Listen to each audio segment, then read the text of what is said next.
Hi Vanessa, how are you? I'm good. How are you, Emma? Yeah, I'm good, thank you. We made it to the end of 2021. We're still going. Yeah. This is the Christmas Community Mind Chatters episode.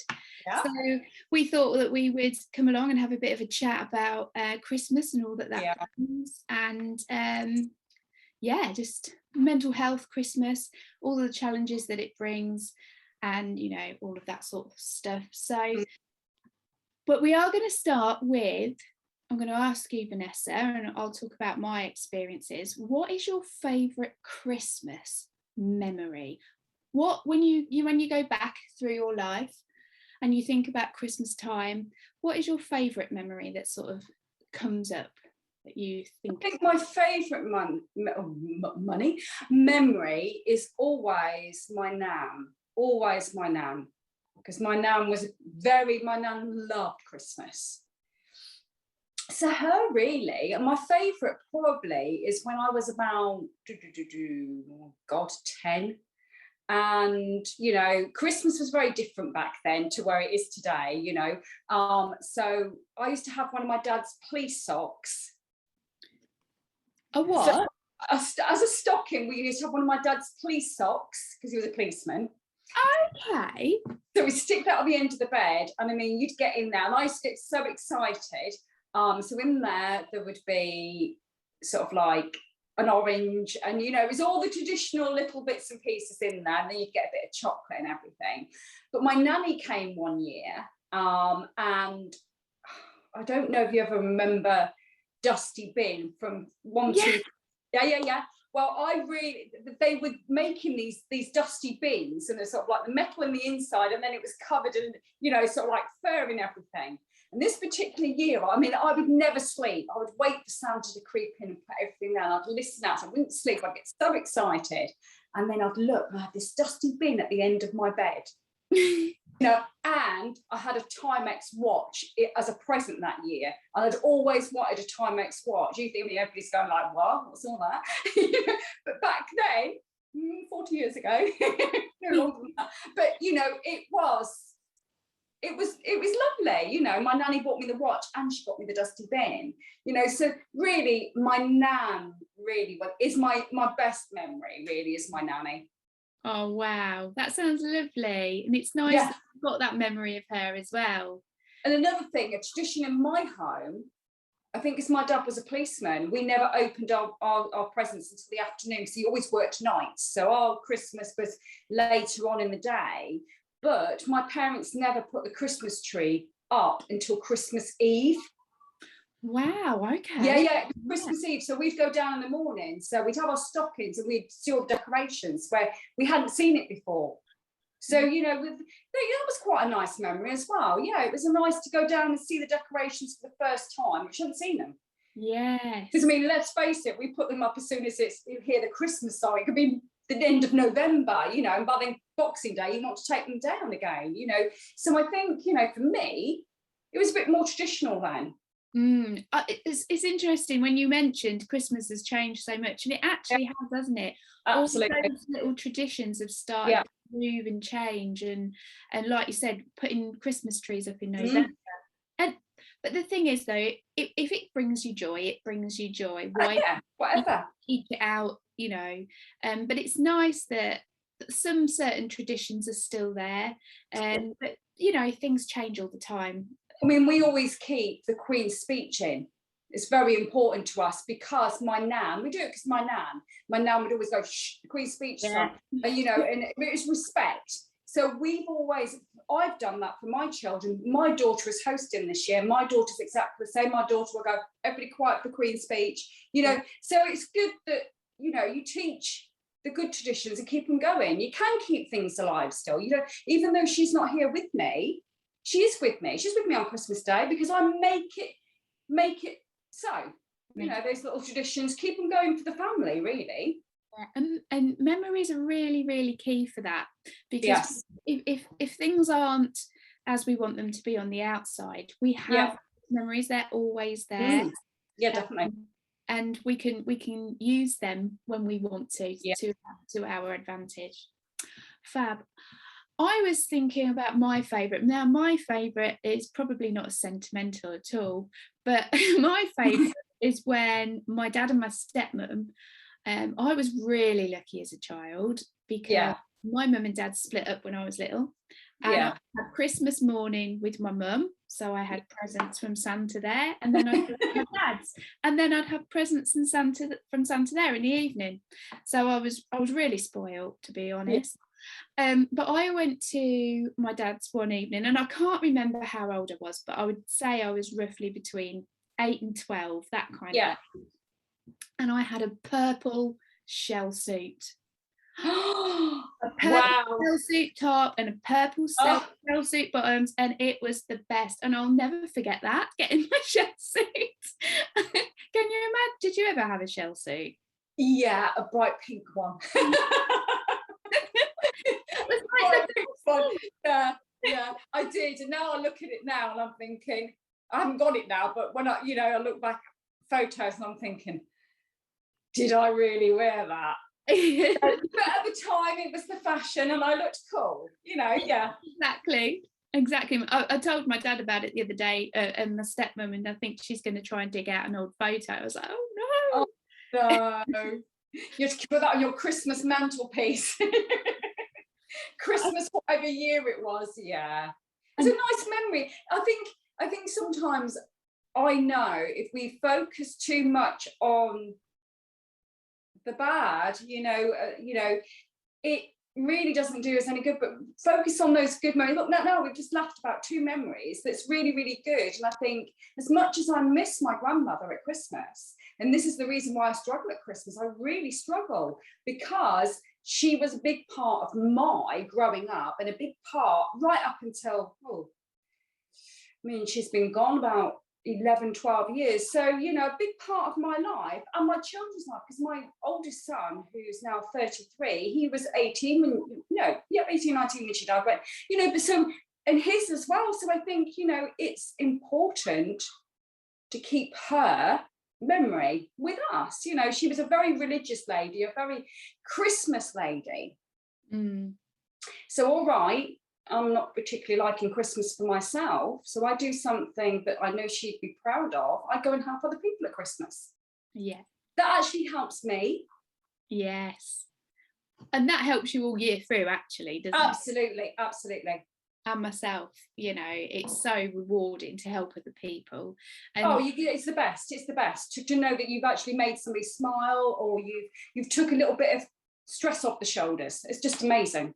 Yeah, and it doesn't have to be something really big, like the work that we do. It can just be a smile passing someone down the street, or a hi. When I was in my village, especially during lockdown, even though we were obviously distant, if I saw somebody walking across the road, I would always say hello. Yeah, it doesn't cost anything, does it? Yeah, because if you had a chat across the road, that wouldn't matter, and somebody might actually really need a chat. It's really important. I think that's the beauty of everything. I think it's we're all such in a rush, I think, and life is busy. Like we've all got things going on in our life, and it's but some people don't have that. They've got a lot more time to think, especially if they're on their own and things like that, and that just breaks my heart knowing those people, because I'm very, very lucky. I'm so grateful for my 4 beautiful children, my roof over my head, and I do that gratitude whenever I'm at that whoa moment. And I think it's very hard sometimes. Everything gets on top of us and we're like, and then I think to myself, come on, Vanessa, look, come on, what have you got? Yeah. What can you be grateful for? And to be honest with you, that brings me back to the here and the now. And there is a lot of people that can't do that. They can't sort of focus on the here and the now, and it's really hard for them. They get overwhelmed. I have so many people in the community just now overwhelmed for Christmas. It's so hard for them because they might not be able to be with their loved ones, or something's happened. It's just heartbreaking for them. It is. And I think the other thing about Christmas is, you know, the media, traditions as well, promote this sense of this is a joyful time of the year. This is a happy time, you know, Merry Christmas, Happy Christmas. That there's almost like this responsibility that we place on ourselves to be happy. When actually we're not, you know, every life throws different things at us, and it might be life's thrown you something at Christmas time, and it's okay to accept them feelings of feeling sad, or that grief that you might feel, or that loss, or any sort of stress even. It's okay to not feel happy at Christmas, you know? And I think we do that a lot, don't we? We think, oh, it should be like this. And then we get sort of that extra stress because we're not like that. And then that just this big cycle, when actually it's okay. It's okay. Yeah, absolutely. It's okay not to be okay, you know. And I think, you know, it's about, you know, not putting too much pressure on yourself, because I know that I'm not to put too much pressure on myself, because, you know, I do a lot for the community, and I'm not, you know, and I wouldn't have it any other way, but I have to make sure that I don't take on too much and then I crash.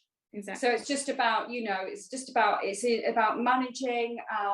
It's like taking yourself that 5 minutes just to sit and be quiet. You know, if people could learn that, I did it yesterday. I just had 5 minutes to myself, sat in Askey. It was beautiful. The sun where I was sat was shining because I was on the bench. And for about 5 minutes, I wasn't anywhere but there, just enjoying that sun and just really relaxing. I was listening to it was a podcast with a lady called Brene Brown. I don't know if you've ever heard of Brene Brown. No, I haven't. No. Actually, what I'll do is I'll put a link to a famous TED talk that she did. It's one of the top TED talks around vulnerability, and she's a Texan lady.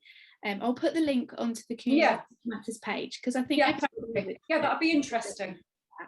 Anyway, she was talking about stress and overwhelm, and actually when we have so much stress till we get to the point where we can't function anymore, we're overwhelmed and we literally can't string a sentence together because everything's piled up on top of us, then the only thing that we can do at that point is to do nothing, which is what you said. I need to take 5 minutes, I need 15 minutes just to go off, you know, blow some steam, you know, not think about anything, not, you know, go and take yourself out of the situation almost.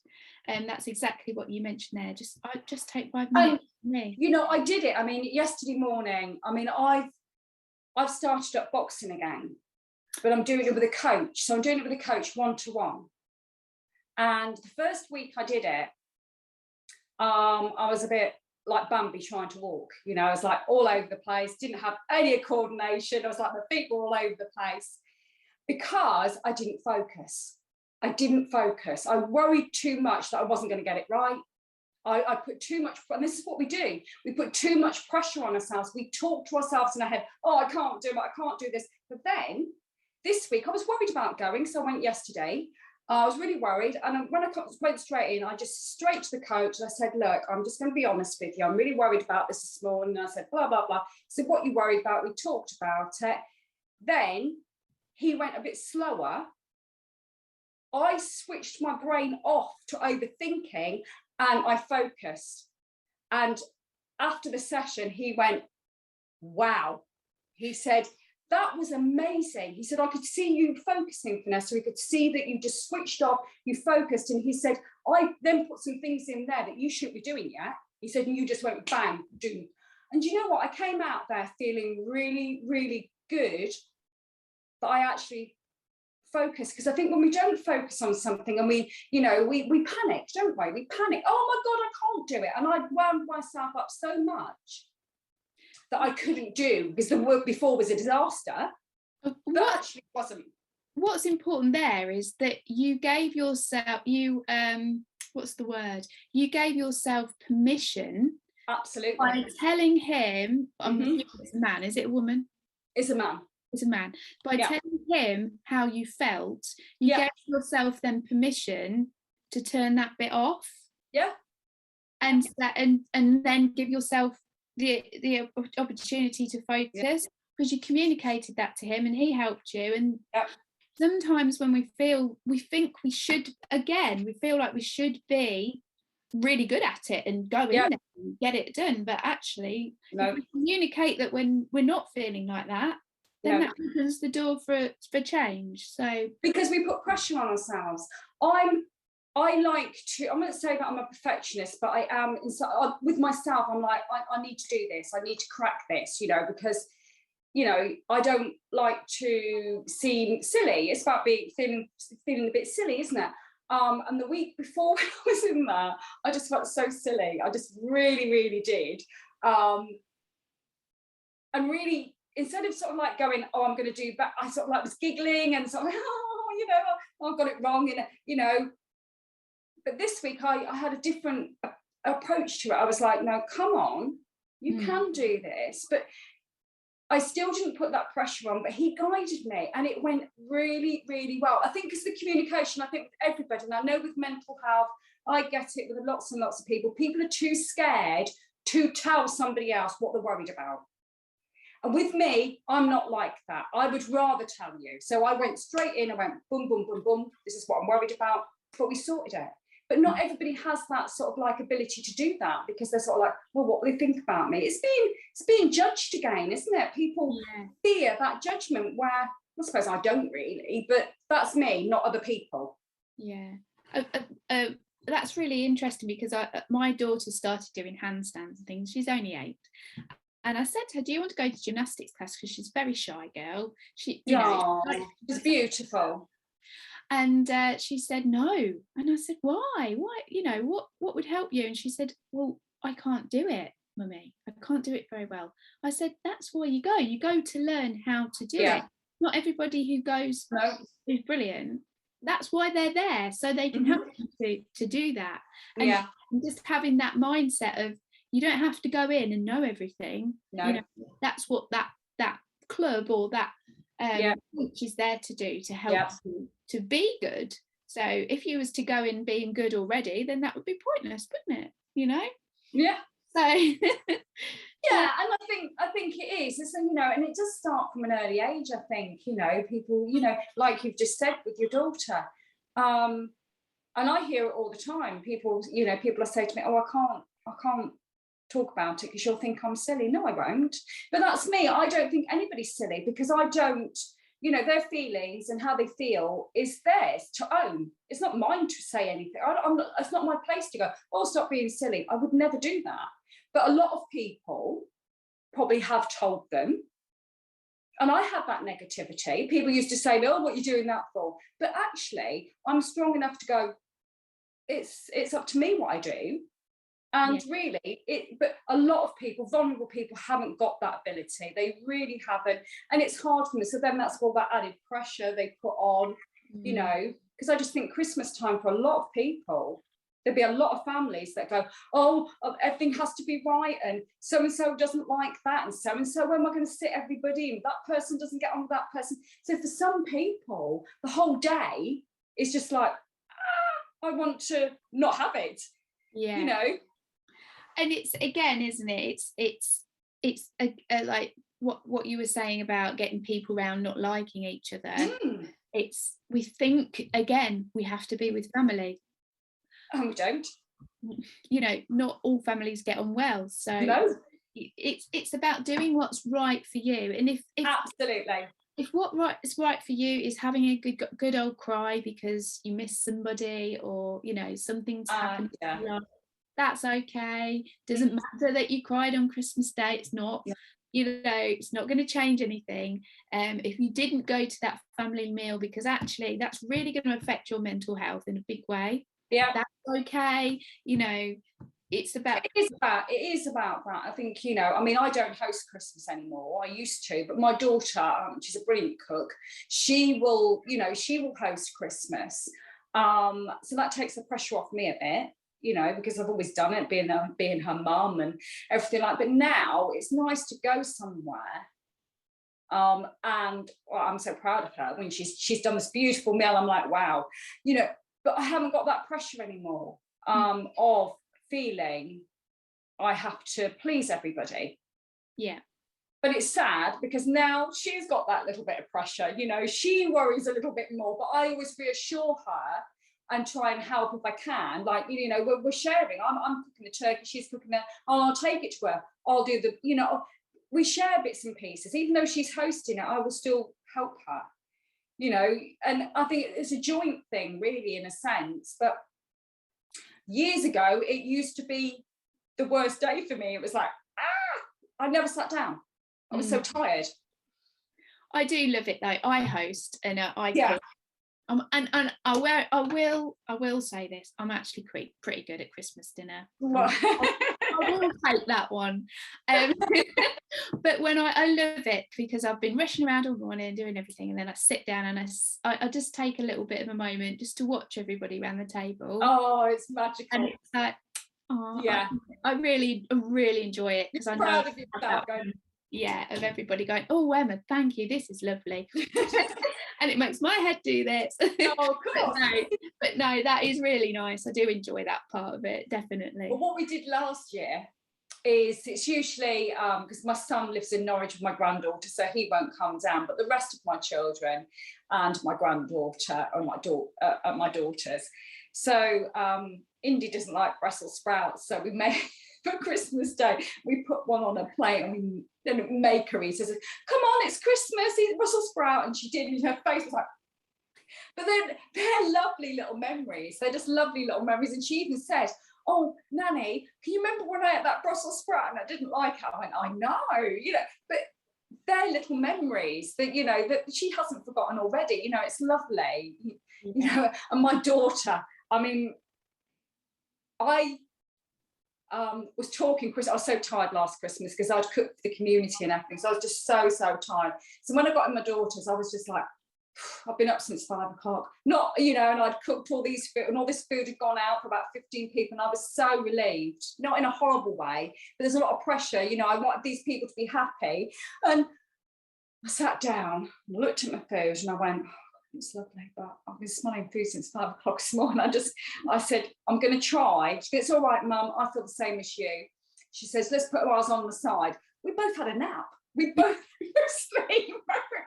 But then, just before that, I was trying to speak and all these words came out, but they didn't come out in the right order. And my daughter, for the rest of the day, every time she looked at me, she couldn't stop laughing. She said, I don't know what you were trying to say, Mum. But, you know, it's about capturing those moments, because I think she will never forget that Christmas I couldn't speak. She'll always bring that up. Yeah. Because I still to this day don't even know what I was trying to say. But she's like, Mum, what you on about? You know, but I think it's about making those memories. It's about, you know, enjoying the time when you've got your family around the table, isn't it? Yeah, yeah. And you, for those people who do not have anybody on Christmas Day, it can be really lonely. Absolutely. Really lonely. And what you're doing this year with Community Mind Matters is you're having groups on Boxing Day. Yeah, Boxing Day. But we are doing Christmas Day call outs as well. So I've got a few people that I know that are on their own. I'm going to give them a call on Christmas Day just to, you know, so they've heard a voice. It's not about that, you know, it's about just hearing a voice, you know, because I mean, yeah, it must be a very long, lonely day for them. And I couldn't imagine it, you know, as much as, you know, I'm grateful for what I've got, you know, especially when you see there's some people that haven't got it. So I will be doing that. And then Boxing Day, a few people will come to what I'm hosting at the Baptist Church in Pinchbeck. We're not advertising it, of course, because we don't, you know, but if there is anybody in the community that has got somebody that really needs somewhere to go, of course, we'll take them in. You know, we're not going to turn anybody away, but I'm not going to put it in the paper or anything like that, because I don't want to be overwhelmed with everything that's going on at the moment. I don't want to be overwhelmed, and to be honest with you, I'm hoping it still go ahead. Yeah, we don't know at the moment in certain times, because these people that will be coming, there's only a small amount of people, really, they need this. They need to be around people, you know, they do. And it's important, isn't that? Yeah, and actually Christmas is just one other day of the year, you know. Yeah, We yeah, can we can celebrate family and friends yeah, on so many different occasions. It doesn't have to be on Christmas Day. So for those people who do feel that pressure to be happy and, you know, jolly and bright, you know, it doesn't always have to be like that. And you know, lots of things are happening this year with COVID. You know, everybody's confused about what's happening, and you know, there's so much that people have got on their plates at the minute. So absolutely. if it's not the big sparkly Christmas that you always imagined that you should always have, that's okay. I think it's just about, I mean, I couldn't imagine it, so I can't really put myself in that person's shoes. So, but if it was me on my own, you know, I'm a different person. I would celebrate it slightly different, but that's me. But not everybody, you know, not everybody's the same. Not everybody. There's probably a lot of people out there that do want to be with people. Mm. You know, I know when my mental health was at its worst, really at its worst, Christmas Day, what I didn't even celebrate it. My daughter used to say to me, "Mum, you come for Christmas dinner." I can remember one year. Now you've got to bear in mind, I've not been out for a long, long time. So I'd lived in pajamas. So on Christmas Day, I actually put my clothes on, and her partner picked me up, and I walked in, and my daughter just started crying. I said, "What are you crying for?" She went, "You got clothes on," you know, because my mental health was that bad that Christmas that actually Christmas was I just didn't want to know. Because I don't like to upset my family. I don't want to be sat at the table trying. I'm very true to myself. I don't want to be trying to be happy when I'm not. Yeah, exactly. And that's a very hard thing to do because you can then come across a bit snappy. And I really didn't want to be in that position where I was snappy and horrible. But I did. Mum, and she said to me, "Mum, you're going to be all right." I said, "Look, I'll have my food and then I'll go home." So I had my food, I washed up, and I literally walked 2 miles home. But I was okay. I was happy. I was happy that I'd seen my children, but I was happy that I didn't have that. Didn't have to put on those people for that day my anxieties and everything. Because mental health is really tough at Christmas time. Because you have to be surrounded. You know, there's more pressure on you to go to these events, to do this, to do that, and some, you know, people, you know, with mental health sometimes don't want to do these things. They're like, "Oh, do I have to?" And there's the other side, isn't there, that we haven't really touched on, is the financial side of things. Absolutely. You know, it's ridiculous the amount of money that we could spend if we had it. You know, we could go overboard. You know, you know, there's all these adverts, you know, Christmas adverts, and Yeah. you should be doing this, or and secret Santas and parties and all of these things. Christmas jumper day, you know, and Yeah. Christmas pajamas for the whole family. You know, it can get really ridiculous if we let it. Absolutely, absolutely. The thing that I do, I don't know if you've got any tips, but I've definitely got a tip. You know, and I think this is what I do. I think about the person I'm going to buy for, and I think what they might need in their life. And it might be just a pen. So I buy them one pen, and then I might buy them a little bit of chocolate. I make sort of like a little hamper. It's like a little box. And my daughter's been having this hamper, and I collect all year round. I've got a box, it all goes in there. But she's got things like makeup sponges, she's got cotton wool, she's got headache tablets, she's got cough sweets, she's got everything in this box. And there's some silly jokey phrases that I go washing up liquid, she gets salt and pepper. But you know what? She loves it because she'll go in there, she goes, "Oh, I needed this. Tin foil, toilet roll, you know, all goes in this box." And to be honest with you, because I've done it all year round, it's not really, I'm not seeing the probably cost me more in the end, to be honest with you. But it's useful. I like to get useful presents because I don't think, you know, I like to get, we all have chocolates. I mean, I know at Christmas I get so many chocolates, I'm thinking, no wonder I need to go to the gym in January because I've eaten all these chocolates that everybody keeps buying me. And I get a bar of people's favourite chocolate and I put it in there. A hot chocolate in a Christmas card. We just do that, a little gesture, hot, you know. It's just about finding little things. But you know what? When people buy me something like that, I know they thought about me. I'm like, I need a pen because it's a joke in the groups. I'm always losing my pen. So if I get a couple of pence for Christmas, I'm like, hey, I've got pence. it's the simple things, you know.